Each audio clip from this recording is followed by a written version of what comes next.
Kolkata means a big thing for me, and I'm very proud of my Kolkata.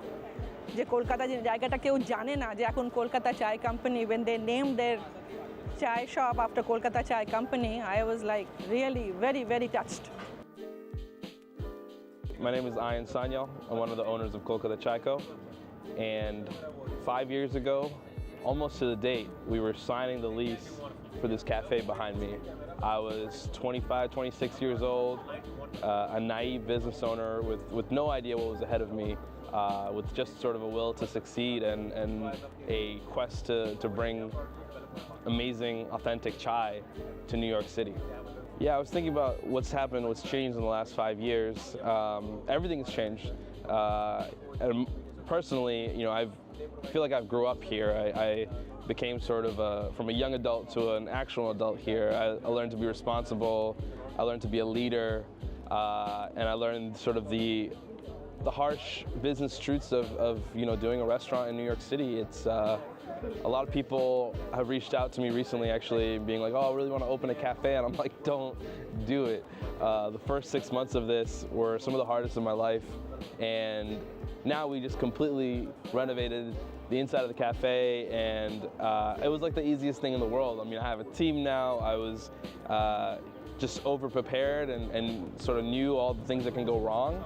And so it's funny to look back at something that seems so unsurmountable in the past.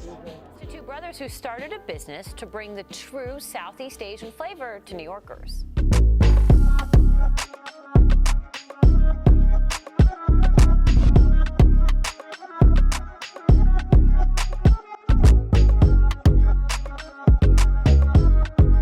I feel like I went from a boy to a man, if that makes sense. Yeah, the last time I did this, it was like 2-3 months before the first cafe opened. I just think about how naive we were, how much we didn't know. Not only about how life would change, but what would happen, a couple months after that. I mean, opening in September 2019, and then 6 months later, the entire world shutting down, specifically New York City shutting down. I don't know if there's any way, we could have prepared for that. I look back on those YouTube clips now of us sitting, and I could physically see how different we look. I feel like we went through a physical transformation, trying to keep that cafe alive, building the business, understanding, what to do. I'm reading this book on Wu-Tang, like the Wu-Tang Clan, and the whole history of how, RZA came through and was completely unorthodox. I think the book is called From the Streets of Shaolin. And the whole Wu-Tang approach, they just came and knocked the door down and did something that was way outside of the traditional model for labels and artists.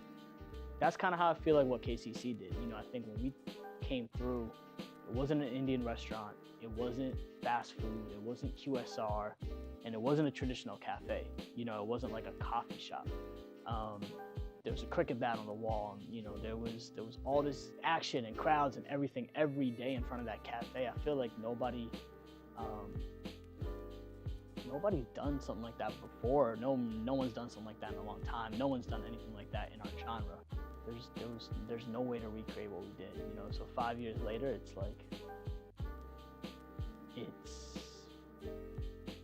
it feels surreal to actually have turned just that raw energy that we had and that optimism and that naivete into a 7-8 figure business like that.